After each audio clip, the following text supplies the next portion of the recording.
ও আল্লাহর পয়গম্বর আইয়ুব, আপনি আপনার স্ত্রীর উপরে রাগান্বিত হবেন না। আপনি রাগান্বিত হইয়া আপনার স্ত্রীর জন্য আপনি বলেছেন 100টা বেতের আঘাত করবেন। আপনার স্ত্রী কিন্তু অন্যের বাড়িতে চুরি করে নাই। আপনি জানেননি গো, আপনার স্ত্রী আপনার সামান্য জরুরত পূর্ণ করার জন্য মাথার চুল কেটে টাকা নিয়ে হাজির হয়েছে। বিবি রহিমা তো কোনো কষ্ট পায় না। না ও মা, বিবি রহিমার কাছ থেকে শিক্ষা নাও। বিবি রহিমা 2টা হাত আকাশের দিকে উঠায় কয়, আল্লাহ গো, অগো প্রভু, অপ্রভু আল্লাহ, আমার স্বামী আমাকে যত কষ্ট দেখ মারুক, এতে আমি কষ্ট পাই না। আল্লাহ তুমি আমার স্বামীর সুস্থ করে দিলাও, আমার স্বামীকে তুমি সুস্থ করে দাও। স্বামীর জন্য তো কোনো দোয়া করে এমনিতেই দেখে গেল আইয়ুব আলাইহিস সালাতু ওয়াস সালামের পুরা শরীরে পছন্দ হতে শুরু হয়েছে। দেহ থেকে গোশতগুলি কষে কষে পড়ে যাচ্ছে। সর্বশেষ তাফসীরে কিতাবের ভিতরে লিখি আইয়ুব নবীর জিহ্বার ভিতরে পুরা পোকামা করে সর্বশেষ আইয়ুব নবীর জিহ্বার ভিতরে আক্রান্ত করবে। আইয়ুব নবীর জিহ্বায় গিয়ে পোকা ধরে দিছে। যেমনে ধরেছে আইয়ুব নবী আকাশের দিকে তাকায় কয়, আল্লাহ গো, এতক্ষণ আমার কোনো অভিযোগ নেই, আমার দেহ খাত, আমার কোনো সমস্যা নেই। আল্লাহ আমার জিহ্বাটা যদি পোকামাকড়ে আক্রান্ত করে ফেলে, আমি এই জিহ্বা দিয়া কেমনে তোমার শুকরিয়া আদায় করব? আল্লাহ আমার জিহ্বা পছয়ে দিও না। আমার হাত পা গলে যাক, ধ্বংস হয়ে যাক, শেষ হয়ে যাক, হাতটি থেকে গোশত আলাদা হয়ে যাক, আমি দুঃখ পাই না গো, কিন্তু আমার জিহ্বার ভিতরে তুমি পোকা লাগায় দিও না। আল্লাহ জিহ্বা দিয়া আমি না তোমাকে স্মরণ করি। এমনিতে আল্লাহর কুদরতি রহমতি জড়িয়ে জুস মারছে। আল্লাহ জিবরিলকে ডাক দেয়া কয়, জিবরিল আর কত 1-2 দিন না, আমি আইয়ুবকে 18 বছর পরীক্ষা করেছি। 18 বছর আইয়ুব নবীর দেখে পোকা মাকড় খেয়েছে, আমি আল্লাহ আর বরদাস্ত করতে পারি না। জিবরিল আমার আইয়ুব পরীক্ষায় উত্তীর্ণ হয়ে গেছে। আইয়ুব নবীর কাছে যাও, গিয়া বলো সামনে একটা কুয়া আছে অথবা ছোট্ট একটা পুকুর আছে। আইয়ুব যেন ওই কুয়া অথবা পুকুরের মধ্যে গিয়ে গোসল করে, গোসল থেকে যেন ওঠে। আমার ভাইয়েরা, হযরত আইয়ুব নবীকে এই কথা বলা মাত্রই তিনি যখন কুয়ায় গেলেন, স্থির হয়ে গেল এই জায়গায়। আইয়ুব নবী গোসল থেকে পানি লাগায়া যখন উঠছে, ওইটা দেখে 18 বছর আগে আইয়ুব নবীর চেহারা যেমন সুন্দর ছিল, মুহূর্তের ভিতরে হুবহু আগের মতো হয়ে গেছে। لقد خلقنا الإنسان في أحسن تقويم।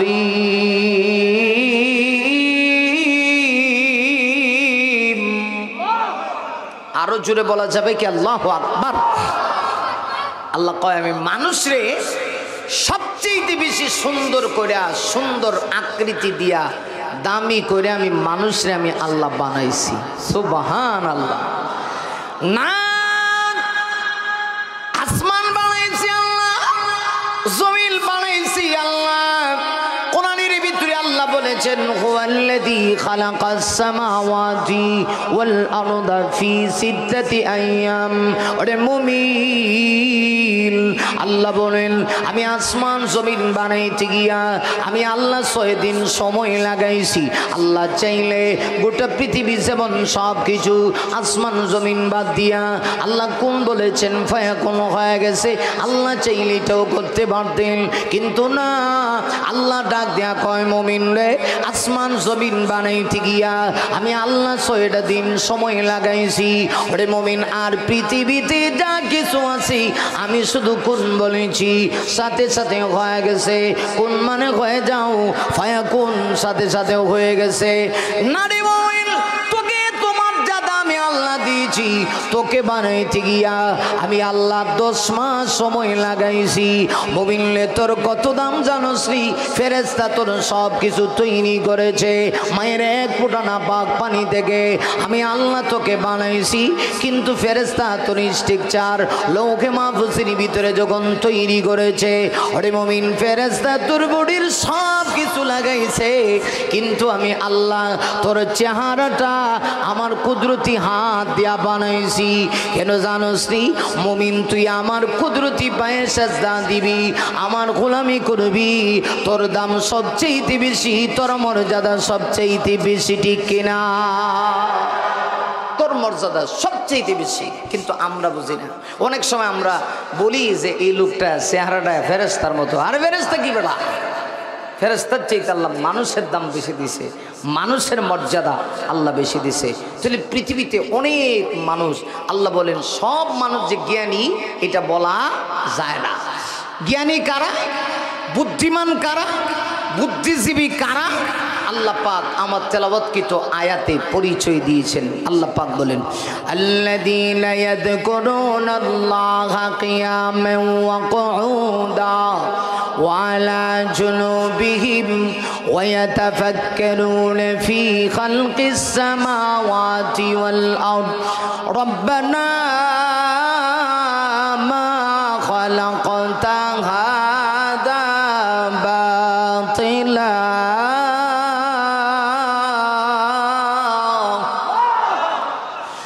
সুবহানাকা ফাকিনা আযাবান নার।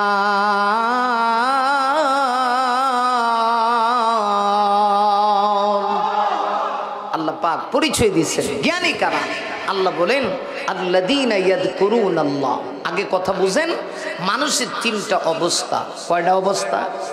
আরো জোরে বলেন। গোটা পৃথিবীতে যত মানুষ আছে সব মানুষ 3 অবস্থার ভিতরেই আছে। এই 3 অবস্থার বাহিরে কেউ নাই। আমি বলি আপনারা আবার একটু ব্রেইনে জিকায়েন, কথা সত্য না মিথ্যা একটু জিকায়েন। আল্লাহর কোরআনের কথা, এটা তো মিথ্যা হওয়ার কোনো সম্ভাবনা নাই। নারী মুমিন আল্লাহর কোরআনের কথা মিথ্যা হতে পারে না। আল্লাহ বলেন গোটা পৃথিবীর মধ্যে জ্ঞানবান কারা? আল্লাহ বলেন যারা 3 হালতে আল্লাহকে স্মরণ করে। এই পৃথিবীতে যত মানুষ আছে গো, সব মানুষ 3 অবস্থার ভিতরে আছে। আল্লাহ বলেন ইয়াযকুরুনাল্লাহা কিয়ামান। প্রকৃত জ্ঞানীবান তারা যারা আমি আল্লাহকে দাঁড়ানো অবস্থায় স্মরণ করে। তাহলে দাঁড়ানো অবস্থা এটা মানুষের একটা অবস্থা, খুব ভালো করে বুঝবেন। 2 নম্বর হলো ওয়াকুউদান, বসা অবস্থায়। এরপরে আল্লাহ কয় ওয়া আলা জুনুবিহিম, অথবা নিদ্রা অবস্থায় বা শোয়া অবস্থায়। এই 3 অবস্থার বাইরে পৃথিবীতে কোনো মানুষ নেই। আপনারা দেখেন হয়তোবা একটা লোক খাড়া, না হয় বসা, না হয় শুয়ে আছে। কথা কি বোঝাইতে পারছে কিনা আল্লাহ জানে। হ্যাঁ, আল্লাহর কোরআনের কথা তো হয় খাড়া, না হয় বসা, না হয় শীতে ভরে রয়েছে, শুয়ে আছে, নাহলে ঘুমাইব। এই 3 হালতের বাহিরে পৃথিবীতে কোনো মানুষ নাই। এই 3 অবস্থাতেই সবাই আছে। আমরা বসা, আবার কেউ ক্যাম করতেছে, খারাইতেছে, আবার কেউ দেখা যাচ্ছে শুয়ে আছে। এই 3 অবস্থায় আল্লাহ বলেন জ্ঞানী কারা? বুদ্ধিজীবী। আসরে জন্য যদি কেউ বলে আমি যাকিরিন, আমার মাথায় পাগড়ি থাকে, আমি জিকির করি, বলার দরকার নেই। আল্লাহ বলে পৃথিবীর মানুষ রে, ওই ব্যক্তি হলো জ্ঞানী, যে ব্যক্তি 3টা হালত, দাঁড়ানো অবস্থায় আমি আল্লাহকে স্মরণ করে, বসা অবস্থায় আমি আল্লাহকে স্মরণ করে, এমনকি নিদ্রা অবস্থায়ও আমি আল্লাহকে স্মরণ করে। এর অর্থ হলো হায়াতি জিন্দেগির প্রতিটা মুহূর্ত, প্রতিটা সেকেন্ড, প্রতিটা মিনিটে বান্দা আল্লাহকে ভুলে না, আল্লাহর আইনকে বলে না। আল্লাহ ডাক দিয়ে বলে পৃথিবীর মানুষেরা এরা হলো সবচেয়ে বড় বুদ্ধিজীবী, যারা এই 3 হালতে আমি আল্লাহকে স্মরণ করে। শুধু তাই না, আল্লাহ তারপরে বুদ্ধিজীবীর আর একটা পরিচয় দিয়া বলেন ওয়ায়াতাফাক্কারুনা ফি খালকিস সামাওয়াতি ওয়াল আরদ। আল্লাহ বলেন শুধুমাত্র আমার স্মরণ থাকে তার ভিতরে, তা না, সে আমার সৃষ্টি জগৎ নিয়ে গবেষণা করে, আসমানের দিকে তাকায় চিন্তা করে না। আসমান এমনি এমনি হয় নাই, 7টা আসমান আল্লাহ দাঁড় করায় রাখছে। আল্লাহ নিজে কোরআনের ভিতরে বলেন খালাকাস সামাওয়াতি বিগাইরি আমাদিন তারাউনাহা। মুমিন রে, তুই কি আমার আসমানের দিকে তাকাস না? আমি আল্লাহ আসমানগুলি কি এত সুন্দর করে সুবিন্যস্ত করে আমি আল্লাহ সাজায় রাখছি। একটা আসমান থেকে আরেকটা আসমানের দূরত্ব 500 বছরের রাস্তা। আমি আল্লাহ আসমান দান করাইছি, একটা খুঁটি লাগাই নেই। এই যে মাহফিলের আয়োজন হয়েছে, আগে থেকে খুঁটি লাগায়া খাম্বা লাগায়া তাফসীরের আয়োজন করা হয়েছে। কারণ যদি বাতাস হয়, প্যান্ডেল চাইব কই, বক্তা চাইব কই। আল্লাহ কয় আমি এমন কুদরতওয়ালা বান্দা, আসমানের দিকে তাকাইলে তুই আমাকে চিনবি। শুধু তাই না, জমিনের দিকে তাকাইলে ফি খালকিস সামাওয়াতি ওয়াল আরদ, আসমান সমগ্র আর জমিনের দিকে যদি তুই তাকাস রে বান্দা, তুই আমাকে চিনতে পারবি।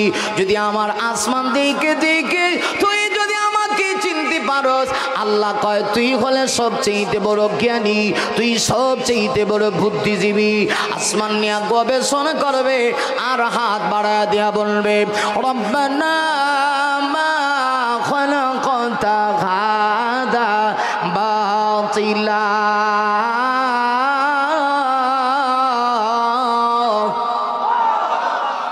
আরো আসতে কোন আল্লাহু আকবার।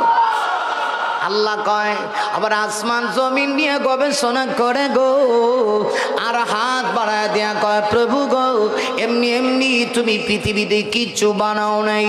আরে পৃথিবীতে যা বানাইছো সব কিছু তুমি বান্দার উপকারের জন্য বানাইছো। আল্লাহ কয় এই লোকটা হলো প্রকৃত জ্ঞানী। শুধু তাই না, আল্লাহকে ডাক দেয়া কয় সুবহানাক, আল্লাহ আপনি পবিত্র, আপনি মহান, আপনি সর্বোচ্চ ইজ্জতের অধিকারী, আপনি নাপাক না, পৃথিবীর সকল নাপাকি থেকে আপনি পবিত্র। আল্লাহ গো, আমি মানুষ হইয়া শুধু তোমার নাফরমানি করেছি, ফাকিনা আযাবান্নার। আল্লাহ তুমি আমাকে জাহান্নামের দাও আগুন থেকে আমাকে মুক্তি দান করো। আল্লাহ কয় এই দুই গুণ যার ভিতরে থাকবে, লোকটা কালো হইলেও জ্ঞানী, লোকটা চেহারা না থাকলেও জ্ঞানী। ওরে মুমিন, আল্লাহ যদি জ্ঞানী বলে এটাই হলো সত্যিকারের জ্ঞানী। অতএব শুনবার আমার জীবনের সর্বক্ষেত্রে যদি আল্লাহকে স্মরণ রাখতে পারি, সুখী দুঃখী আল্লাহকে যদি স্মরণ করতে পারি, আমি জ্ঞানী। মুসিবত এসেছি, আল্লাহ স্মরণ থেকে গাফিল হওয়া যাবে না। এই জন্য হাদিস শরীফের ভিতরে আসি, কিয়ামতের কঠিন ময়দানে আল্লাহ কিছু মানুষকে ডাকবে। যেমন সর্বপ্রথম আল্লাহ এমন মানুষকে ডাকবে যেই লোকটার টাকাওয়ালা ছিল, মালদার ছিল, সম্পদের অভাব নাই, কাপাসিয়া বাজারে 10টা দোকান আছে, একটা বিশাল মার্কেটের মালিক। আল্লাহ ডাক দিবে ওরে করিম মিয়া, আসো আসো, আমি তোমাকে যে দুনিয়াত পাঠাইছিলাম 60 বছরের হায়াত দিয়েছি, আমাকে স্মরণে রাখছো নি? করিম মিয়া ডাক দিয়া কইবা আল্লাহ গো, দুনিয়াতে আমার সময় নাই। কিতা নাই? ওয়াজ করতাম কেমনি বুঝি না তো, হা না কিছুই কনা, একটু জুড়ে কোন কিতা নাই আছে না? এরম লোক হ্যাঁ সব কিছু সময়, হ্যাঁ এমনি মোবাইল দেখলে হ্যাঁ সময় আছে, দেখবেন মোবাইল টিভা এটা তার টাকা। আল্লাহ হাসুরের মাটি ডাক দিবে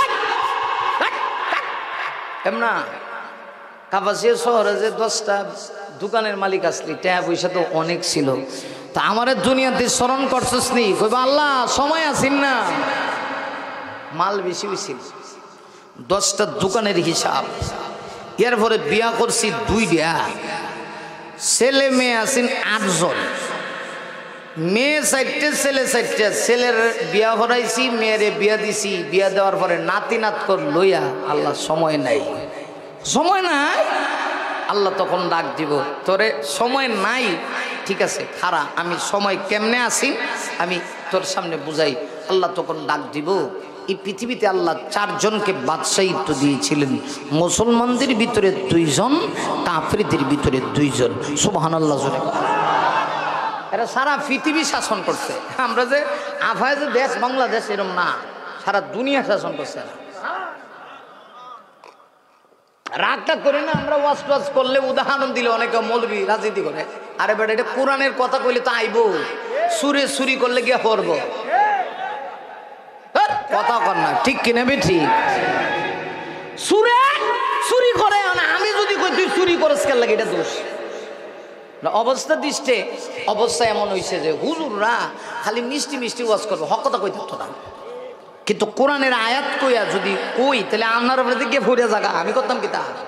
আল্লাহ হাসরের মাঠে গোটা পৃথিবী শাসন করছে 4 জন বাদশা, মুসলমানদের ভিতরে 2 জন, কাফেরদের ভিতরে আরো জোরে, মুসলমান কয়জন, কাফের কয়জন? হ্যাঁ, সারা পৃথিবী এরকম দেশ না, বাংলাদেশের মতো ছোট মেভে বাংলাদেশ দেখা যায় না, দেখেন ভালো করে সাইয়া দেখবেন যে চোখে লাগে না। সারা পৃথিবী শাসন করছে। মুসলমানদের ভিতরে 2 জন, একজনের নাম ছিল হযরত সুলাইমান আলা নবিয়িনা আলাইহিস সালাতু ওয়াস সালাম। একদিকে নবী, আরেকদিকে বাদশাহ। ভাবে বোঝা যায় যে আপনার এলাকাতে এরকম প্রত্যেক দিনই মানুষ হইতেছে। সুবহানাল্লাহ, লাভ নাই তো, একটু জোরে কন্যা সুবহানাল্লাহ। না, তাম পৃথিবী মুসলমানদের ভিতরে 2 জন শাসন করেছে মুমিনে। একজন হলো বাদশাহ, আবার নবী পয়গম্বর সুলাইমান, আরেকজন হলেন জুলকারনাইন বাদশাহ ইস্কান্দার, যিনি গোটা পৃথিবী আঙ্গুলের ইশারায় পরিচালনা করছে। আল্লাহ হাসরের মাঠে বাদশাহ সুলাইমানকে তার সামনে হাজির করবো। জিলুক কইব যে কাপাসে 10টা দোকান আছে, 2টা বিয়ে করছে, 8 সন্তানের বাপ, মানে কারে দেখতাম কারে না, সময় তো পাইছি না, আমার সময় নাই। আল্লাহ কব সুলাইমান তুমি সামনে আও। সুবহানাল্লাহ। সুলাইমান নবীর আল্লাহ জিগাইব, কইও আমি যে আপনাকে নবী বানায় দুনিয়াতে পাঠাইছিলাম, আপনি তো বাদশাহ আসলেন, প্রত্যেকটা পৃথিবীর বাদশাহ, খালি বাদশাহ। হায় হায়, সুলাইমান নবী এমন বাদশাহ যে পৃথিবীর ইতিহাসে এমন বাদশাহ অতীতেও কেউ নাই, বর্তমানেও নাই, কিয়ামত পর্যন্ত আসারও কোনো সুযোগ। সুলাইমান, আমি যে আপনাকে দুনিয়াতে পাঠাইছিলাম, আপনি বাদশাহ ছিলেন, বিয়া করছেন কয়টা? রিওয়ায়াতে আসছে সুলাইমান নবী সর্বনিম্ন 300টা বিয়া করছে। এখন সুবহানাল্লাহ কইতেছে, কারেন্ট আইছে না শৈল? আসতে কইন মহিলারাও নিয়ে লিব, জোরে কোন সুবহানাল্লাহ। কয়টা বিয়া? কথা কয় না, কেমনি বাস কথা, বিয়া কয়টা? আর আমরা দেশে একটা বিয়া কইরে হাইর হারবাল খা যাইতেছে গা, টেং জায়গা একবার ভাও জায়গা রাখবা, মাথাও তা ঠিক নাই। একজন ভাই তো ঠিক রাখতারা না। আল্লাহ সুলাইমান নবীকে জিজ্ঞেস করবে, পয়গম্বর সুলাইমান আপনি দুনিয়াতে বিবাহ করেছিলেন কয়টা? 300 বিয়া করেছি। আল্লাহ জিজ্ঞেস করবে, সুলাইমান আপনি কি রাষ্ট্র পরিচালনা করেছিলেন? হ্যাঁ, রাষ্ট্র পরিচালনা করেছি। শুধু রাষ্ট্র পরিচালনা করছেন তা না, সুলাইমান নবী এমন সুন্দরভাবে রাষ্ট্র পরিচালনা করছেন, পৃথিবীর মানুষ এখান থেকে শিক্ষা গ্রহণ করার মতো আছে। অরে আল্লাহ এর জন্য কোরআন শরীফের ভিতরে একটা সূরা দিয়েছেন, সূরাতুন নামাল। নামাল মানে হলো পিপিলিকা, পিঁপড়ার সূরা। আল্লাহ পিঁপড়ার ঘটনা সেই সূরায় কোট করেছে। আমার ভাইরা, এই সূরার ভিতরে সুলাইমান নবীর রাষ্ট্র পরিচালনার কিছু আলোচনা আল্লাহ এনেছে। পয়গম্বর সুলাইমান শুধু বাদশাহ তা না, এমন বাদশাহ ছিল গো, রাষ্ট্র পরিচালনা করার জন্য 3টা বাহিনী ছিল। পৃথিবীর ইতিহাসে এমন বাহিনী কোনো বাদশাহ তৈরি করতে পারবে না। আমার দেশের বাসে পুলিশ আছে, আসেনি? কথা দি কই না? আরে পুলিশের কত দাম ছিল, এখন মশার দাম আছে, পুলিশের দাম নেই। হেরাদি ডাইনে ছেলে বামে জাগা। এদিন আমি এক পুলিশ ডাইনে ছে বামে বামে যেতেছে, জেনগে গেলে গে বামে। আরে নিজের পজিশন যারা ছিল না, নিজেকে যারা বিক্রি করে দিল, আজকে পাওয়ার নেই না। সুলাইমান নবী পৃথিবী পরিচালনা করেছে এমন বাদশা ছিল।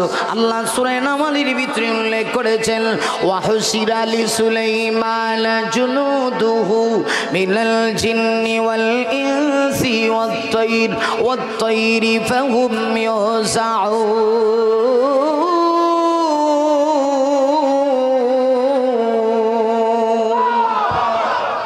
সুলাইমান নবী রাজ্য পরিচালনা করত 3 বাহিনী দিয়া।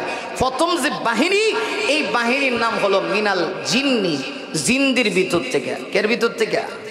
জিন। আর আমরা জিনের নাম হলি ডরা। ও মাগো, যদি বলে কোনোদিন জিন মসজিদ হয়ে দেখে লেছে, আসলে জিনও না, মনে রাইতে 1-2টার সময় আইসে আর কে এমনি দেখছে সাদা একটা লোক দেখা যা, সাদা ফাঁদা দেখে ও মা গো মা, ও মা আমি জিন দেখছি। জিন দেখলেই ডরায়, আর দেখলে তো আর উপায় নাই, কয়জন ঠিক থাকবো। তাবিজ দিয়েও তো জান বাঁচান যায় না, তেল ভরা, পানি ভরা, নুন ভরা, আদা ভরা দিয়ে জান বাঁচান যায় না। আর আল্লাহ কয় আমি সুলাইমান নবীর এমন বাদশাহিত্য দিছি। সুলাইমান পয়গম্বর সারা পৃথিবী পরিচালনা করছেন 3 বাহিনী দিয়া। প্রথম হলো মিনাল জিন্নি, জিনদের ভিতর থেকে একটা দল ছিল। আরে মুমিন, শুধু জিনদের ভিতরে তা না, ওয়াল ইনসি, মানুষদের ভিতরে একটা বাহিনী ছিল। এরপরে 3 নম্বর বাহিনী ছিল ওয়াত-তাইর, পাখিদের ভিতর থেকে একদল। সুলাইমান পয়গম্বর এমন বাদশা, তিনি শুধু জিনদের কথা বুঝতেন তা না, মানুষদের কথা বুঝতেন তা না। মুমিন রে, আল্লাহ তাকে এত যোগ্যতা দিয়েছে, তিনি পাখিদের ভাষাও বুঝতেন, এমনকি পিপিলিকার ভাষাও বুঝতেন। পিপিলিকার ভাষণ শুনে সুলাইমান নবীজি একটা মুচকি হাসি দিয়েছিল। আল্লাহ সেই কথাটাও কোরআনে সূরা কোট করে উল্লেখ করেছে, পৃথিবীর মানুষ যেন শিক্ষা নিতে পারে। আল্লাহ ডাক দিয়ে কইব, ও বাদশা সুলাইমান, আমি দুনিয়াতে তোমাকে বাদশাহী দিয়েছিলাম, বিয়াও তো 300টা করছো, আমারে কি ভুলে গেছো? সুলাইমান পয়গম্বর বলেন, না গো আল্লাহ, আপনাকে ভুলি নাই, আপনাকে আমি ভুলতে পারি না। সুলাইমান পয়গম্বর এমন ক্ষমতাবান বাদশা ছিল, এখন তো এয়ারপোর্টে না গেলে বিমানে ওঠা যায় না। পয়গম্বর সুলাইমানকে আল্লাহ একটা আসমানি কুদরতি একটা যানবাহন দিয়েছিল, আন্তর্জাতিক একটা বিমান, এইটার নাম ছিল তখতে সুলাইমানি। পয়গম্বর সুলাইমান যদি কোথাও যাইতেন শুধু উঠতেন, কতটুকুন যাওয়া দরকার মুহূর্তেই নিয়ে যাইত। আমার ভাইরা, তার একটা বাদশাহী সিংহাসন ছিল। আল্লাহু আকবার। তাফসীরে কিতাবের ভিতরে আছে সিংহাসনটা 80 হাত লম্বা ছিল। আল্লাহু আকবার জোরে বলেন। তিনি মাঝে মধ্যে পাখিদের বিচার আচার করতেন, এমন বাদশা পৃথিবীর ইতিহাসে আর নেই। যেই মুহূর্তে কাপাসিয়ার আব্দুল করিম না কইব, আল্লাহ গো, দুনিয়াতে সময় ছিল না, 10টা বিল্ডিং এর মালিক ছিলাম, 2টা বিয়া করছিলাম, 8টা ছেলে মেয়ে ছিল, এই জন্য তোমাকে স্মরণ করতে পারি নাই। আল্লাহ কইব, সুলাইমান পয়গম্বরের চাইতে তুমি তো বড় টাকাওয়ালা ছিল না, বড় পয়সাওয়ালা ছিল না, মাত্র বিয়া করছো 2টা, আর আমার পয়গম্বর 300 বিয়া করছে। আমি আল্লাহ কি বলে যায় নাই? আচ্ছা ঠিক আছে, দাঁড়াও, তোমার বিচার হইব, খারাও। সুবহানাল্লাহ। তুমি একটু খারাও, লাইনে খারাও, আগে বিচার হইবে তো। যেটি আগে উল্টা পাল্টা করছে, এর বিচার হইতেছে নি? ক্লিয়ার হইতেছে না, আর একটু হওয়ার দরকার। কথা দি কই না, কিচ্ছু তো বুঝি না দি। আচ্ছা তুমি লাইনে খারাও, আরো জনে ডাকবো। আপনার এলাকার নাম কি? তা হাওড়াইতে এলাকা ময়মনসিংহ বরুণ পঞ্চায়েত বাড়ি, বরুণ। হ্যাঁ বরুণ, হ্যাঁ বরুণের মনে করেন না, দরকার নাই, এমনি বোঝানোর জন্য। ফর এক্সাম্পল, কারো নাম থাকলে আবার বুঝেন না। মনে করেন জালু মিয়া। কি মিয়া? আশা করি জালু মিয়া নাম নাই। আমরা সিলেট আছে জালু মিয়া, ফসা লন্ডনী, হুগা লন্ডনী, সিগন লন্ডনী, সুপারি লন্ডনী। কথা বুঝছেন না? এই জালু মিয়া করলে তো অসুবিধা নাই তো। এক লোক বুঝি আমরা সিলেট অঞ্চলে নির্বাচনে হারাইছি, জালু মিয়া বেটা ট্রেন অ্যাক্সিডেন্ট করে, ট্যাঙ্ক 2টা নাই, কিন্তু বাপ দাদা 14 সিঁড়ি সব লন্ডনী, টিয়া পয়সার বাপ। কারণ লোকেরা তারা মিছিল দিব নির্বাচনের সময়, স্লোগান তো নির্বাচনের সময় ফাটতিরে কর্মী কান্দ লইছে, কান্দ বুঝেননি? কাঁদ কি এটা কি দেখো, কান্দ লইছে, লইয়া এখন মিছিল দে নির্বাচনে। চালু ভাই লোকেরা বলে কি হয়েছে, কয় মাথা আছে ঠ্যাং নাই। পানি দিন গো, টাইম টেবিল দেখতাম না, টাইম টেবিল কিন্তু যাইতেছে গা। অসুবিধা হইতেছে? অসুবিধা হইতেছে? কয়টা বাজে বুঝো? 11টা তো আপনারা যাইতো না কইছো, আমি 11টার পরে গেলে বিয়া দেবি 10:30। আচ্ছা যাক, 11টা পর্যন্ত যাইতো নি না? অসুবিধা হইতেছে না? 11টার পরেও যাইতো? পরেও যাইতো? আপনারাই যাবেন, আমার যেমন লাগতো না। না আমরা তো আজকাল শেষ, আমার তো রমজান পর্যন্ত সিরিয়াল দেওয়া। কথা বলছেন না? আছেন যে কথা বলছিলাম। আচ্ছা, ও নির্বাচনে খারাইছে লোকটা, নাম জালমিয়া, কান্দু উড়াইছে লোকেরা, স্লোগান দেয় নির্বাচনের জালুবাই। লোকেরা বলে কি সে মাথা আছে ঠ্যাং নাই, তাহলে আমরা কিতা করতাম? জালুবাই চরিত্র ফুলের মতো পবিত্র। আরেকজন আস্তে আস্তে কয় নামাজ পড়ে না 1 ওয়াক্ত। আরেকজন আর একটু জোরে কয় গাঞ্জা খায় 5 ওয়াক্ত। কথা দিয়ে কই না আপনারা? ঠিক নেই? এই আমরা চরিত্রের অবস্থা। আমরা এমন ফ্যামিলি খালি ভাতটির দুইশে লাভ নাই, আপনার আমারও দোষ আছে। নির্বাচনে ভোট দিয়ে একজন রে আর চা খায় 80 জন ভাবছি থেকে। কথাও কয় না, না কিছু আসেনি না। কেটা কইছে আপনি আমানতটা চা খাইয়ে দিলাইতেন? আপনি যে সুদগুর ঘুষগুরে আমানতটা দিতেছেন চা খাইয়া, হাসরে মাঠে আল্লাহর কাছে কিতা জব দিবেন? যেই আয় হেরেই কয় ও ভাই সাহেব আপনার লাগে অপেক্ষা আছি, আপনি একদম যোগ্য লোক। এমনি দেখা যায় পাচ্ছি কিরে চা আছে? না উস্তাদ চা নাই। কিতা আছে? কফি। কফি ডাল। উস্তাদ কফি খেলে হইতো না, সাথে কেক খাওয়ান লাগবো। কেক কফি কলা খাইয়া কয়জনের কাছে আপনি ভুট্টা বেচছেন ভাই সাহেব? কিয়ামতের মাঠে আল্লাহর কাছে কিতা জব দিবেন? দল লাগবো তো, কারণ হ্যাঁ যত গুণা করবো সব ফ্লেক্সিল উঠে, হ্যাঁ আমরা আমল নামা যাইবে তো। কথা দিয়ে কই না, ঠিক কিনা বেটি? অসুবিধা হইতেছে? আচ্ছা এমন খেয়াল করেন, এমনি আল্লাহ কবে তুই সিরিয়াল খারাপ তোর বিচার ভর হইব। আরেকজনকে ডাকছে, এই বুরুন এলাকার মনে করেন আরেকটা লোককে ডাকছে, এই জালমিয়া এমনা। এই লোকটা সারা জীবন কয়দিন পরে পরে খালি অসুস্থ হইতো। এমন লোক কঙ্কালের মতো হয়ে গেছে, খারাইলে বয়া জায়গা বইলে খারাই জায়গা, সুপারি গেছে মতো লম্ব হয়ে গেছে অসুস্থ হইয়া। সে আরো ছবি যা আছে না মনে তো সব গেছে গা, বিত্তে হামাই গেছে গা। আল্লাহ হেরে ডাক দেখো, এই দুনিয়াতে যে আমি তোরে ফাড়াইছিলাম, তুই কি আমারে স্মরণ রাখছিলি? রাখছিলি না আমারে স্মরণ? এমন কইবা আল্লাহ যেই পরিমাণ অসুস্থ ছিলাম কেমনে আপনারা স্মরণ রাখি, কেমনে আপনারা স্মরণ করতাম? আপনার জিকির করার টাইম আমার আছে, টাইম নাই। আল্লাহ ডাক দিব আইয়ুব নবীরে। সুবহানাল্লাহ জোরে। কোন নবী ভাই? আরো জোরে, আরো জোরে। আল্লাহ ডাক দিব আইয়ুব নবীকে। তিনি শুধু বাদশাহ তা না, তাফসীর তিনি শুধু নবী তা না, তাফসীর কিতাবে লেখে আইয়ুব আলাইহিস সালাতু ওয়াস সালাম বাদশাও ছিলেন। নবীও কথা কই না করে, নবীও বাদশাহ, ডাবল হওয়া। কিতা হওয়া? ডাবল হওয়া। আমরা যেমন আমরা দেশে টুনটুনি ডাবল হওয়ার আছে, টুনটুনি বুঝছেন না, না বলতে কিছু দরকার নাই, ডাবল হওয়া। আচ্ছা আইয়ুব নবী সামনে হাজির। আল্লাহ কইব আপনারা তো নবী বানাইছিলাম ইসলামের বাদশা না? কহ তো পরীক্ষাটা কি পরিমাণ গেছেন একটু বর্ণনা দেন আপনি। তাফসীর কিতাবে লেখে আইয়ুব আলাইহিস সালাতু ওয়াস সালাম তিনি বাদশাহ পয়গম্বর। আল্লাহ তাকে অর্থ বিত্ত টাকা পয়সা ধন সম্পদ কোনো দিক দিয়ে কম দেয় নাই। একদিন শয়তান আল্লাহ রেখো, আল্লাহ আইয়ুব নবী যে আপনারা আমরা জিকির করে আপনারা স্মরণ করে, এটা কে লেগে জানেন নিয়ে টাকা পয়সা বেশি মাল সম্পদ বেশি, নাউজুবিল্লাহ কইতেন না? আল্লাহ কসকিতা কহ যদি আল্লাহ একটু সুযোগ দেন তাহলে আমি একটু পরীক্ষা করবো। দেখেন এ পরীক্ষা শুরু হয়েছে, পরীক্ষা দিয়ে শেষ করে নিতাম। দুনিয়াটাই তো পরীক্ষার হল, আইসি তো পরীক্ষা দিবার লাগে। টাইম গেলে পরীক্ষার হল থেকে কানটা দূরে বাড়ি করে দেবো। তো টাইম থাকা অবস্থায় কি লেখেন না লেখেন পেপারে কেউ বলার কোনো ক্ষমতা বা ভাবা নাই। এই দুনিয়াটাই পরীক্ষার হল। হায়াতি জিন্দিগি যতদিন আছে পরীক্ষার হলে আছেন, যেই দিন টাইম শেষ এমনি পরীক্ষার হল থেকে ধাক্কা দিয়ে বের করে আজরাইল আপনার দেহ থেকে অসীম পাখিটা বের করে নিয়ে যাইব। কথা কোন ঠিক কিনা? এর আগ পর্যন্তই তো ভাবার নাকি তা ভাই? এ তো বাবা তোমার করে দেখুন আল্লাহ ডাক দিয়ে বলবে আইয়ুব গো তুমি তো নবী ছিলে আবার বাদশাহ ছিলে, আমি তোমাকে কি পরীক্ষা করেছি একটু বর্ণনা আপনি দেন। এমনিতেই আইয়ুব নবী তার ঘটনা তুলে ধরবেন। আইয়ুব নবীকে আল্লাহ কোন দিক দিয়ে কম দেয় নাই। একদিকে নবী বানাইছিল, আর একদিকে বাদশা, টাকা পয়সার কমতি নেই। শয়তান ডাক দিয়া কয়, আল্লাহ গো আপনার আইয়ুব যে আপনাকে মহব্বত করে, আপনাকে স্মরণ করে, কেন জানেননি?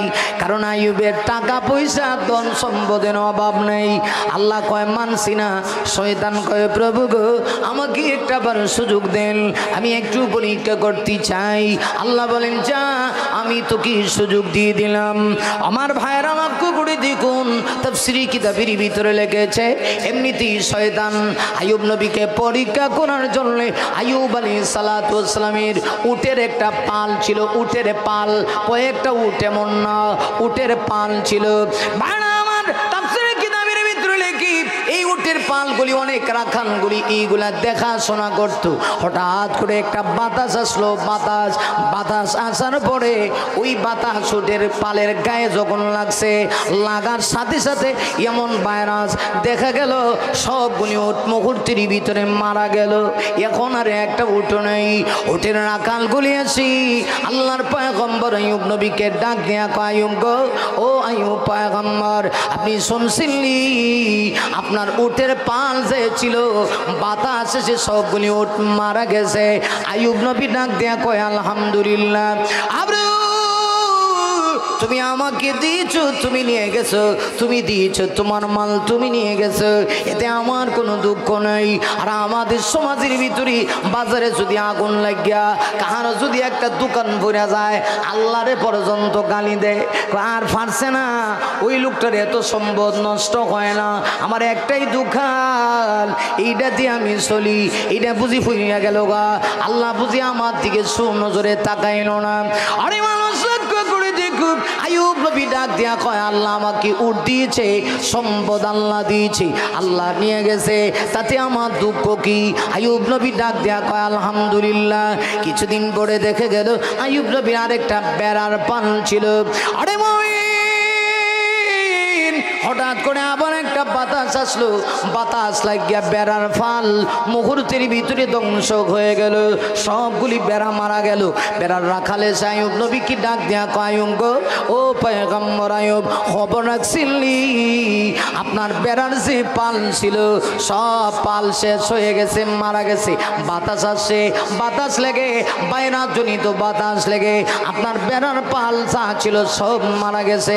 আইয়ুব নবী ডাক দিয়া কয়, আলহামদুলিল্লাহ। না ভাইরা আমার, ইয়ার পরেও শেষ না। আইয়ুব আলাইহিস সালাতু ওয়াস সালাম যেহেতু বাদশা, তার এলাকার ভিতরে কৃষি হইতো বেশি, কৃষি সম্পদ বেশি হইতো। আমার ভাইরা, কিছুদিন পরে দেখে গেল ধানের মধ্যে পোকা লাগে গেছে, পোকা লাইগা কৃষি সম্পদ যা আছে সব পড়ে গেছে। আল্লাহ তো কোরআনে এমনি বলে নেই, ওয়ালা নাবলুওয়ান্নাকুম বিশাইইম মিনাল খাউফি ওয়াল জু'i ওয়া নাকসিম মিনাল আমওয়ালি ওয়াল আনফুসি ওয়াস সামারাত ওয়া বাশশিরিস সাবিরিন।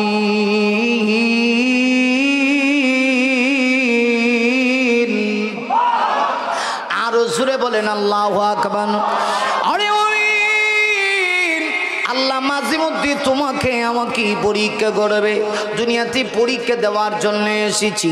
আল্লাহ কয়, ভয় দিয়া পরীক্ষা করব, খোদা দিয়া পরীক্ষা করব, মাল নষ্ট করে পরীক্ষা করব, কৃষি নষ্ট করে পরীক্ষা করব, মাঝে মধ্যে ভাইরাস আসবে, ভাইরাস দিয়া পরীক্ষা করব। মুমিন রে, পরীক্ষায় যদি ধৈর্য ধারণ করতে পারো, ওয়াবাশশিরিস সাবিরিন, সবরকারীদের জন্য রয়েছে মহা পুরস্কার। আইয়ুব নবীকে ডাক দিয়ে বলে, এই দেশের যত কৃষি ছিল সব পোকা ঢুকে শেষ হয়ে গেছে।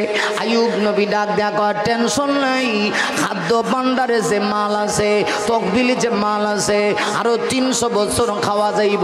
শয়তান তখন ডাক করে কয়, হায় হায় রে, আইয়ুব নবীর সাথে কোনোভাবে পারা যায় না।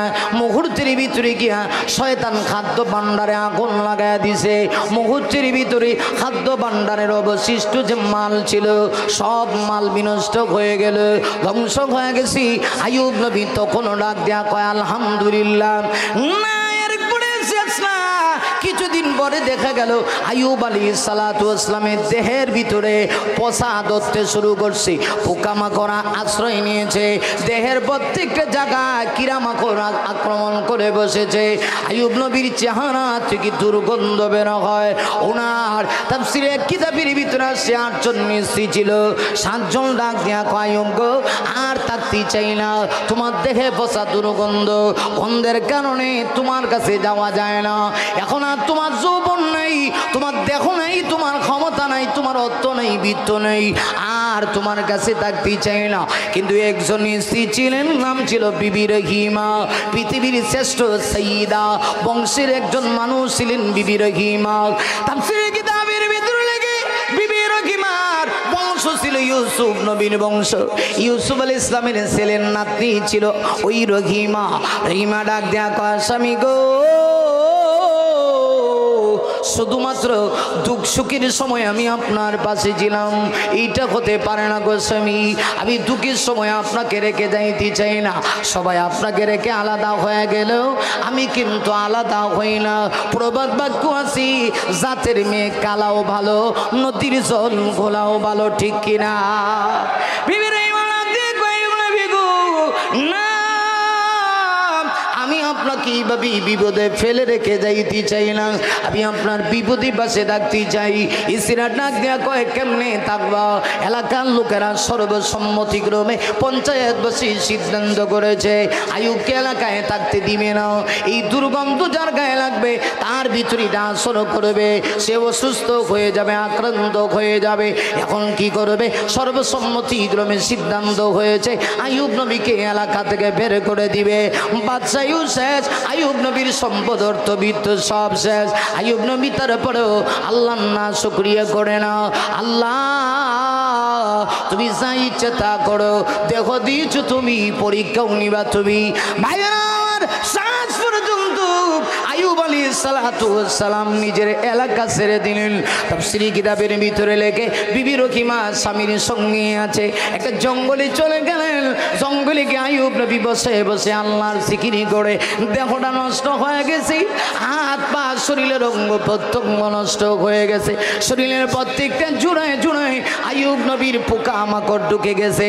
মাঝে মধ্যে পোকামাকড় এসে আইয়ুব নবীকে এমনভাবে আক্রান্ত করত, আইয়ুব নবীর গায়ে যখন জ্বালা শুরু হইতো আইয়ুব নবী তিনি নিজে মাঝে মধ্যে পোকা এনে তার দেহের ভিতরে লাগাইতেন, লাগাই দেয়া বলতেন খা, যত ইচ্ছা খা, দেখো আল্লাহর দেওয়া আমার দিকে আসার জন্য আল্লাহ তোদেরকে অর্ডার করেছি, এতে আমি নারাজ না, এতে আমি কিন্তু নারাজ না।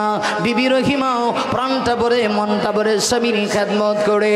ও মা, মা ঘো, আমি জানি কাপাসি এলাকায় পুরুষের চাইতে মায়ের সংজ্ঞা বেশি। মা, স্বামীর শুধুমাত্র সুখের দিনে তুমি সাথী থাকবা, মাগো তা হতে পারে না।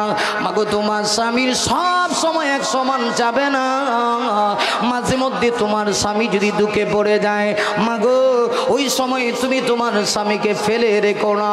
আইয়ুব নবী জঙ্গলে তাকে অবশিষ্ট কিছু খাবার ছিল, শেষ পর্যন্ত খাবারগুলি শেষ হয়ে গেল। বিবি রহিমা আবার চিন্তা করে আমি এলাকায় ঢুকে যাব, এলাকায় গিয়ে আমি কাজ করব, আমি কাজের মহিলা সেজি আমার স্বামীকে আমি খাওয়াবো। কিছুদিন তিনি কাজের মহিলা হইয়া এলাকার ভিতরে ঢুকি কাজ করে করে খাওয়াইতে আসে। হঠাৎ করে আইয়ুব আলাইহিস সালাতু ওয়াস সালামের কিছু দিরহাম দরকার, এখন অবশিষ্ট কিছু নেই, জানে এক মুঠো খাবার খেয়ে শেষ হয়ে যায়। ভাইরা আমার, বিবি রহিমা চিন্তা করে টাকা নাই, দিরহামটা আমাকে সংগ্রহ করতে হবে। একটা রিওয়ায়াতের ভিতরে এসেছি রহিমার মাথায় চুল ছিল লম্বা, আর ওই যুগে লম্বা চুল মহিলাদের বড় দাম ছিল। বংশীয়াদি মহিলা, আবার পয়গম্বরের বংশের লোক, চেহারা বড় চমৎকার ছিল। বিবি রহিমা সিদ্ধান্ত নিয়েছি কিছু চুল কেটে আমি বিক্রি করে দিব, বিক্রি করে দিয়া আমার স্বামীর যে দরকার প্রয়োজন জরুরত আমি সেটা সেরে নিব। কিছু চুল তিনি বিক্রি করে দিলেন, বিক্রি করে দিয়া বিবি রহিমা দিরহাম নিয়ে যখন জঙ্গলের ভিতরে প্রবেশ করেছে, শয়তান এখনো পিছু ছাড়ে না। শয়তান চিন্তা করে আইয়ুবকে আল্লাহর কাছ থেকে আলাদা করতে পারে না। এত বিপদের ভিতরেও আইয়ুব তার মাওলার কথা স্মরণ করে আল্লাহু আকবার, আর জোরে বলে আল্লাহু আকবার।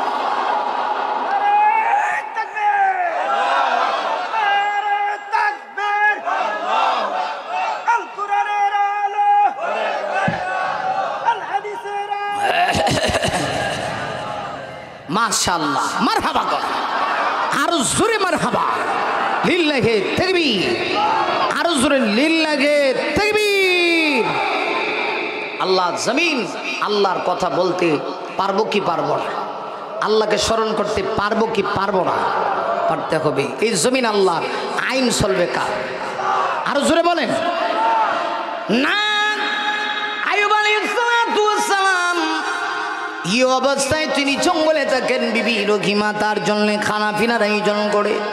জরুরতের জন্য বিবি রহিমা তার মাথার চুল বিক্রি করে কেটে যখন জঙ্গলে ঢুকেছে, ইবলিসে ডাক দেয়া কয়, গো জানেননি আপনার স্ত্রী কি কাম গড়াইছে গো, কিতা করছে? কয় আপনি যে অসুস্থ এই জন্যই আপনার স্ত্রী অন্যের বাড়ির ভিতরে ঢুকি অন্যের ঘরে চুরি কইরা চুরিতে ধরা পড়ছে। ধরা পড়ার কারণে এলাকার লোকেরা আপনার স্ত্রীর চুল কেটে দিছে। আরো আসতে গন শয়তান আছে নিরম, যেই পরিবারের স্বামী স্ত্রীর মিল আছে কিনা ক্লিক মারে ক্লিক। আরো আসতে গন স্বামী তার স্ত্রী ভালোবাসে, এটা অন্যজনে দেখতে না, হের চলে কথা কন না। তোমার কেন জ্বলে রে বন্ধু, তোমার কেন জ্বলে, কথা কর না কে আসেনি র ভাল লাগে না? স্বামী স্ত্রী দুজনে মিল, বেড়া কালা, হ্যাঁ ফাইতলা নিচের কালা অংশের মতো কালার, বউটা একটা মিষ্টি আমের মতো সুন্দর। এই জন্য অনেক লোক দেখতে না, আরে কাল্লার ঘরে কাল্লা এই বেটি কেমনে পাইছ, এর মাথা পুরা গরম। এই জন্য হ্যাঁ এই স্বামী স্ত্রী বালা থাকুক দুইজন, এইটা হ্যাঁ চায় না, মাঝখানে ক্লিক লাগাই ক্লিক। আসেনি না আমরা দেশ, আমরা সিলেটের কথা কইতেছি, বা সব জায়গা তুই আছে। শয়তান বড় মারা মিস হইতে পারে না, বুলেটের কথা মিস হইতে পারে, পয়গম্বরদের কথা মিস হইতে পয়লাইছে তো। আর তিনি কিন্তু এই রোগে আক্রান্ত না, এই অপরাধী। আল্লাহ তখন ডাক দেখো, জিবরিল যা আমার নবী আইয়ুবের কাছে যাও। সুবহানাল্লাহ। এখন লেগেছে কালেকশন। আইয়ুব আলাইহিস সালাতু ওয়াস সালামের কাছে জিবরিল আসলেন, এসে ডাক দেয়া কয়, ও আল্লাহর পয়গম্বর, ও আল্লাহর পয়গম্বর আইয়ুব, আপনি আপনার স্ত্রীর উপরে রাগান্বিত হবেন না। আপনি রাগান্বিত হইয়া আপনার স্ত্রীর জন্য আপনি বলেছেন 100টা বেতের আঘাত করবেন। আপনার স্ত্রী কিন্তু অন্যের বাড়িতে চুরি করে নাই। আপনি জানেননি গো, আপনার স্ত্রী আপনার সামান্য জরুরত পূর্ণ করার জন্য মাথার চুল কেটে টাকা নিয়ে হাজির হয়েছে। বিবি রহিমা তো কোনো কষ্ট পায় না। না ও মা, বিবি রহিমার কাছ থেকে শিক্ষা নাও। বিবি রহিমা দুইটা হাত আকাশের দিকে উঠায় কয়, আল্লাহ গো, অগো প্রভু, অপ্রভু আল্লাহ, আমার স্বামী আমাকে যত কষ্ট দেখ মারুক, এতে আমি কষ্ট পাই না। আল্লাহ তুমি আমার স্বামীর সুস্থ করে দিলাও, আমার স্বামীকে তুমি সুস্থ করে দাও। স্বামীর জন্য তো কোনো দোয়া করে এমনিতেই দেখে গেল আইয়ুব আলাইহিস সালাতু ওয়াস সালামের পুরা শরীরে পছন্দ হতে শুরু হয়েছে। দেহ থেকে গোশতগুলি কষে কষে পড়ে যাচ্ছে। সর্বশেষ তাফসীরে কিতাবের ভিতরে লিখি আইয়ুব নবীর জিহ্বার ভিতরে পুরা পোকামা করে, সর্বশেষ আইয়ুব নবীর জিহ্বার ভিতরে আক্রান্ত করবে। আইয়ুব নবীর জিহ্বায় গিয়ে পোকা ধরে দিছে। যেমনে ধরেছে আইয়ুব নবী আকাশের দিকে তাকায় কয়, আল্লাহ গো, এতক্ষণ আমার কোনো অভিযোগ নেই, আমার দেহ খাত, আমার কোনো সমস্যা নেই। আল্লাহ আমার জিহ্বাটা যদি পোকামা করে আক্রান্ত করে ফেলে, আমি এই জিহ্বা দিয়া কেমনে তোমার শুকরিয়া আদায় করব? আল্লাহ আমার জিহ্বা পছয়ে দিও না। আমার হাত পা গলে যাক, ধ্বংস হয়ে যাক, শেষ হয়ে যাক, হাড্ডি থেকে গোশত আলাদা হয়ে যাক, আমি দুঃখ পাই না গো, কিন্তু আমার জিহ্বার ভিতরে তুমি পোকা লাগায় দিও না। আল্লাহ জিহ্বা দিয়া আমি না তোমাকে স্মরণ করি। এমনিতে আল্লাহর কুদরতি রহমতি জড়িয়ে জুস মারছে। আল্লাহ জিবরিলকে ডাক দিয়া কয়, জিবরিল আর কত, 1-2 দিন না, আমি আইয়ুবকে 18 বছর পরীক্ষা করেছি। 18 বছর আইয়ুব নবীর দেখে পোকা মাকড় খেয়েছে, আমি আল্লাহ আর বরদাস্ত করতে পারি না। জিবরিল আমার আইয়ুব পরীক্ষায় উত্তীর্ণ হয়ে গেছে, আইয়ুব নবীর কাছে যাও, গিয়া বলো সামনে একটা কুয়া আছে অথবা ছোট্ট একটা পুকুর আছে, আইয়ুব যেন ওই কুয়া অথবা পুকুরের মধ্যে গিয়ে গোসল করে, গোসল থেকে যেন ওঠে। আমার ভাইয়েরা, হযরত আইয়ুব নবীকে এই কথা বলা মাত্রই তিনি যখন কুয়ায় গেলেন, স্থির হয়ে গেল এই জায়গায়। আইয়ুব নবী গোসল থেকে পানি লাগায়া যখন উঠছে, ওইটা দেখে 18 বছর আগে আইয়ুব নবীর চেহারা যেমন সুন্দর ছিল, মুহূর্তের ভিতরে হুবহু আগের মতো হয়ে গেছে। পুরা দেহ ক্লিন পরিষ্কার। আল্লাহর কি ক্ষমতা। বিবি রহিমায় ডাক দেখো, স্বামী গো আপনি দিয়ে একদম একেবারে বিশ্ব সুন্দর। আল্লাহু আকবার। পয়গাম্বর তো নবীরা এমনি সুন্দর, যে যুগে যেই নবীরে আল্লাহ পাঠাইছে এই নবী সবচেয়ে বেশি সুন্দর। যে যুগে যেই নবীরে আল্লাহ পাঠাইছে এই নবী বংশ মর্যাদার দিক থেকে সবচেয়ে উচ্চ বংশ মর্যাদার বান লোক। ঠিক কিনা জোরে বলেন। আইয়ুব নবীর চেহারা আগের মতো হয়ে গেছে। আল্লাহ তোমার কাছে শুকরিয়া জানাই। আল্লাহ কো আইয়ুব তুমি পরীক্ষায় ফার্স্ট ক্লাসে উত্তীর্ণ হইছ। ওই এমনি ওই যে জালুমিয়া, এই বরুণের জালুমিয়ারা আল্লাহ কবে রে তুই অসুস্থ আসলি, আইয়ুবের চাইতে বেশি নেই, 18 বছর কি তোরে ফোকামা করে খাইছে গো আল্লাহ। এরম তো আসলাম না, এরপরে তুই সময় পাইছস না, তুই বড় নিমক খারাপ। কথা কোন ঠিক কিনা ঠিক, তোর বিচার হওয়া দরকার। ভাইরা আমার, আসুনতেই বলছিলাম আপনাকে আমাকে শিক্ষা নিতে হবে। আমি আল্লাহর জিকির শুধুমাত্র নির্দিষ্ট একটা সময় হবে তা নয়, জিকির তো মুখে হবে, জবানে হবে, কিন্তু 24 ঘন্টা সময় আল্লাহকে স্মরণ রাখতে হবে। যদি রাখতে পারি, আল্লাহ বলেন আল্লাযীনা ইয়াযকুরুনাল্লাহা কিয়ামান ওয়া কুউদান ওয়া আলা জুনুবিহিম। প্রকৃত জ্ঞানবান কারা, বুদ্ধিমান কারা? আল্লাহ বলেন যারা দাঁড়ানো অবস্থায়, বসা অবস্থায়, এমনকি নিদ্রা অবস্থায়ও আল্লাহকে বলে না। সুবহানাল্লাহ কইতেন না? আরো জোরে কান। সর্বশেষ কথা হলো এই, আপনারা কইবেন হুজুর ঘুমানির সময় আল্লাহরে কেমনে স্মরণ করতেন? আল্লাহর রসুল বলেন ঘুমানির সময় তুমি দোয়া করে ঘুমাও। কোন দোয়াটা জানি ঘুমানির সময় আমরা পড়ি? আল্লাহুম্মা বিসমিকা আমুতু ও আহিয়া। আল্লাহ ও তোমার নামে আল্লাহ মরতাছি, তোমার নামে যেন জিন্দা হই। মরতাছি মানে ঘুমাইলে কি মানুষ মরে জায়গা? হ্যাঁ, হাদিস শরীফে আল্লাহর রসুল বলেন আন-নাওমু আকুল মউত। ঘুম হলো মৃত্যুর ভাই। ভাইয়ে যেমন রক্তের সম্পর্ক আছে, ঘুম আর মৃত্যুর একটা সম্পর্ক আছে। কেমনে? মানুষ যখন মৃত্যুবরণ করে তার রূহ থেকে, তার বডি থেকে রূহটা আলাদা হয়ে যায়। ঘুমাইলেও মানুষের বডি থেকে রূহটা চলে যায়, আল্লাহর আরশে আজিমের সামনে গিয়ে জিকির করতে থাকে। পুনরায় আল্লাহ যখন অর্ডার আসে তখন এই দেহের ভিতরে আবার এই অচিন পাখিটা ফিরে আসে। প্রিয় ভাইরা আমার, তাহলে ঘুমাইবার সময়ও আমি যদি আল্লাহকে স্মরণ করে ঘুমাই, তাহলে এমন হতে পারে যে এই ঘুম হবে জীবনের শেষ ঘুম। যদি জীবনের শেষ ঘুম হয় আর আল্লাহকে স্মরণ করে ঘুমাইতে পারি, আল্লাহকে আপনাকে আমাকে বলবো? কথাবার্তা দিয়ে কিচ্ছু বলবো নি। এই জন্য 3 হালতে, তার মানে সর্বাবস্থায় ইয়াযকুরুনাল্লাহা কিয়ামান, স্মরণ করবো কাকে? আরো জোরে বলেন। দাঁড়ানো, বসা, শোয়া, আর আল্লাহ সৃষ্টি জগৎ নিয়ে গবেষণা করব। আর আল্লাহকে বলবো আল্লাহ রব্বানা মা খালাকতা হাযা বাতিলা। রব, তুমি পৃথিবীতে অনর্থক কিচ্ছু সৃষ্টি করো নাই, অতএব তুমি পবিত্র। সুবহানাকা ফাকিনা আযাবান নার। আল্লাহ তুমি আমাকে জাহান্নামের আগুন থেকে মুক্তি দান করো। আল্লাহ রাব্বুল আলামিন যা বলেছি আল্লাহ যেন আমাকে আমল করার, আপনাদের সবাইকে যেন আমল করার তৌফিক দান করেন। সকলে বলে আমিন।